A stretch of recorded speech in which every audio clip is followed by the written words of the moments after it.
I've been going through quite a few billionaire investors' portfolios recently, and I've noticed an alarming pattern. And that pattern is that a lot of them are selling out of their stock positions. Michael Burry, the person who became famous from shorting the 2008 housing bubble, shown in the movie The Big Short, he's actually sold out of most of his portfolio. Let's take a look at this. In the most recent filings, if you add up all of the stocks that he sold, just down that far right hand side, it comes to 71.55% of his total stock portfolio that he has sold. That's a lot of selling, and it is very rare that you'll see an investor sell out of so much of his portfolio like that. So we need to first of all go through all of the stocks that Burry has decided to sell, and secondly we need to figure out why has he sold so much of his stocks. This isn't normal. So we'll go through the stocks that he decided to sell 100% out of first.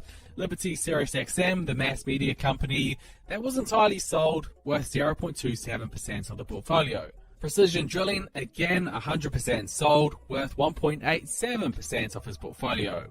ROIC, sold out of completely as well. Same with Altria, the tobacco company. Corvo, Trip.com and CVS Health, all completely sold out of as well, worth around 5% of the portfolio. Now the next two are very interesting. Facebook, obviously the social media giants, Burry no longer wants to have any capital in, and this was a relatively big position worth 8.5% of the portfolio. He would have sold this between $260 and $290 a share. And the big one is GameStop, the stock that Burry originally saw value in at a low share price before all of the Reddit drama. He sold 100% out of this position, 1.7 million shares worth. Now moving on to the positions that he's reduced. He reduced MSG Networks, the radio and television company, by 59.4%. Discovery Networks, he sold out of half of his position. Western Digital, he reduced by 40%. Curate, he reduced by 36%. Unity, reduced by 27.5%. RPT Realty, 25.9%. Designer Brands, he sold out of a quarter of his stocks there. Allstate, he reduced by 16.67%. And lastly, Kimball International, the furniture brand, he sold by 9.09%. So there we go, finally got through it all. Guys, that is a lot of selling by the famous investor. As we said earlier on, 71.55% of his portfolio was sold. That's a total of 18 stocks. This is not something that you see every day. So I want to get into the underlying reasons why he sold, some of the patterns that I see, and also some of the tactical investments that he has made. Now the first thing that we have to mention is the danger that Burry sees right now in the market. Burry sees a lot of similarities between the housing market that he shorted in 2008 and today's market. He said, index fund inflows are now distorting prices for stocks and bonds in much the same way that CDO purchases did for subprime mortgages more than a decade ago. The flows will reverse at some point, and it will be ugly when they do.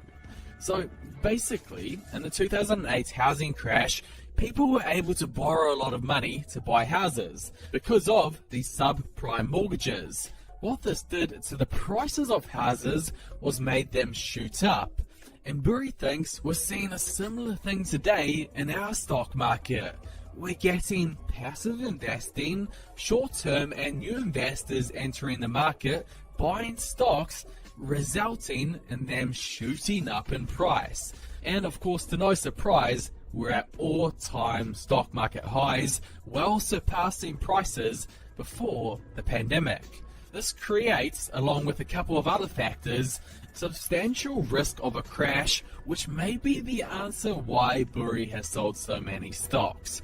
He said on Twitter, cause and effect is not always what they seem, but students of the market should study history and look for correlations or analogies with prior behaviors, given human nature is a constant.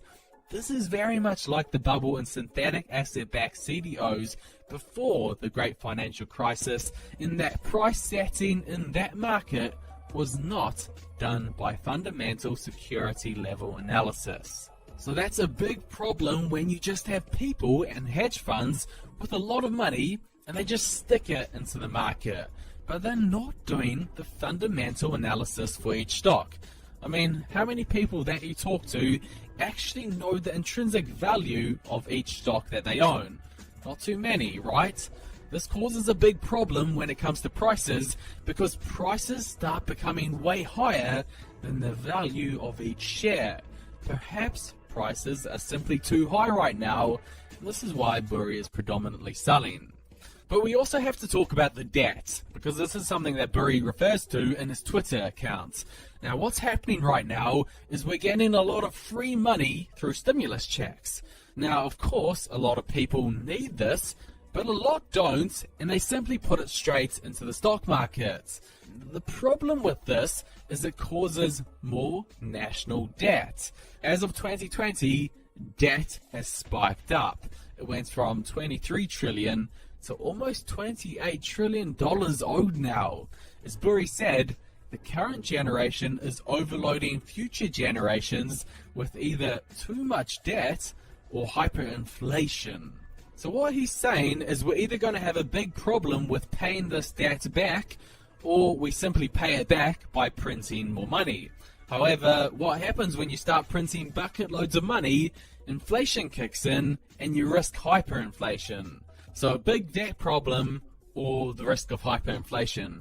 Not exactly a nice recipe in the market right now. It does make things, well, I guess you can say, slightly dangerous. As Burry said, those saying me and Munger and Singer are so out of touch are not considering that we have seen this all before, and not just once. It's not really different this time. Now, the other thing that we have to consider on why Burry's been doing this selling is because he's an extremely tactical investor. His approach is very much so buy low, sell high. So he'll look to buy when that price goes below the intrinsic value, underpriced, and do a lot of selling when it goes above the value, overpriced. For example, Facebook stock, he bought a lot of it in the first quarter of 2020 when it was cheap. The price was between $149 to $210. So on average, that's about $180. And then he sold in the fourth quarter of 2020 between $250 and $290. On average, $270. So he's very much into the tactical game of playing the market. And it seems that he's continuing with these tactics. As we showed you earlier on, he's repositioned out of a lot of his stocks. He sold 18 stocks this recent quarter, worth 71.5% of his portfolio, and he repositioned himself into a few tactical investments as well. He bought 11 different companies. Now remember that these buys and sells are for the recent quarter that we actually have the filings for. Unfortunately, I can't call up Michael Burry and ask, what stocks did you buy yesterday or what stocks did you buy last week? But this is the most recent information that we have on what Burry is doing. So, he did buy a stake in Ares Capital, the financial solutions company, ticker symbol ARCC. Suncoke Energy he bought as well, ticker symbol SXC. Bought Ingles Market, the supermarket chain. Holly Frontier, the petroleum company. Core Civic. Now they provide detention services to help ease justice-involved individuals back into the community. He also bought Molson Coors Beverage. Next he bought Geo Real Estate as well. Now, Wells Fargo he added to here, and that's a stock that Buffett actually sold, which is interesting. He bought DNow, the distribution supply company, Lumen Technologies, and lastly he bought Udstartebittle Property, and the final stock that he decided to add to. Now, one of the things that might have stood out to you was, hang on, we don't recognize pretty much most of those companies. And that's because Burry has only invested in the stocks that he finds value in. And these days, there aren't that many deep value deals. You have to go searching into the small market cap stocks, and that's what Burry has done.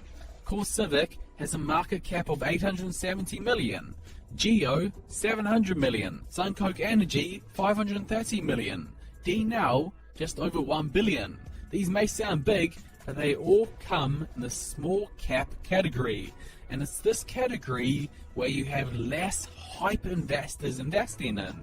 You also have less index funds tracked to these small cap companies, which means these type of companies are not as hyped up as those more popular companies. This creates opportunities and lower prices, and this is where in today's market Burry is trying to capitalize on, because the reality is that there's not that many opportunities available right now. In fact, you could argue that a lot of current investments, there is more risk than potential reward. That's the way that Burry feels anyway. He compared the hype around Bitcoin, electric vehicles and meme stocks to the dot-com bubble and the housing bubble. He said they're driven by speculative fever to insane heights from which the fall will be dramatic and painful. And by the way, an interesting thing is his Twitter, from which we get a lot of this useful information about how he feels, it's now been deleted. It appears that the SEC caught wind of his market warnings in a lot of his tweets, and they paid him a visit. He then went on to stop tweeting, and he's now deleted his account. So a lot of these warnings that I just shared in the video, we're not going to get any more of. Unlike his Twitter, what is clear is that Burry has sold a lot of his stocks. He has made some tactical investments as well in small companies, but overall, he thinks that the market is in rough waters right now. So I'm going to be keeping a close eye on the moves that he makes in the future.